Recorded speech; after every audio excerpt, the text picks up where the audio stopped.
Money is a theme that appears in many of Shakespeare's plays. So let's take a closer look at how he dealt with money.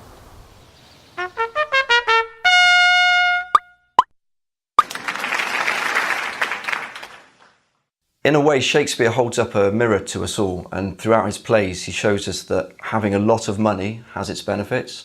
However, sometimes the way people try to get that money can lead them into horrible situations. One thing that certainly hasn't changed since Shakespeare's time is that money still makes the world go around. And just as in Shakespeare's plays, money is a means of survival, but also a huge source of conflict. So it rarely ends well for any of Shakespeare's characters who are obsessed with money. So for example, in The Merchant of Venice, there's the expression, "All that glitters is not gold." All that glitters is not gold. Often have you heard that told. Many a man his life hath sold, but my outside to behold, gilded tombs do worms enfold. Duke University even ran a course called Shakespeare and Financial Markets, which uses his plays to teach students about financial behaviour. You'll need to look at what's happened to the global economy recently to see the damage and mistakes that can be made by a selfish need to have more money. Neither a borrower nor a lender be, for loan doth oft lose both itself and friend.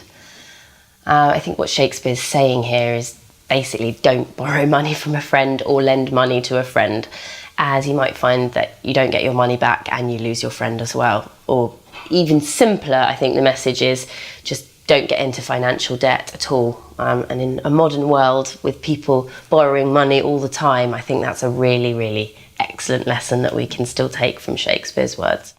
One of the scenes in Merchant of Venice is between two characters. One is Shylock, who's a money lender, and one is Antonio, who's borrowed some money from Shylock.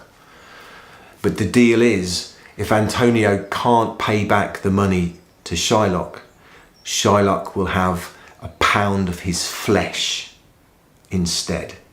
And a pound of his flesh is about 0.5 kilogram of his body. A pound of flesh. Remember that the next time you run out of money. It's clear that even 400 years after Shakespeare's death, he can still teach us much about life.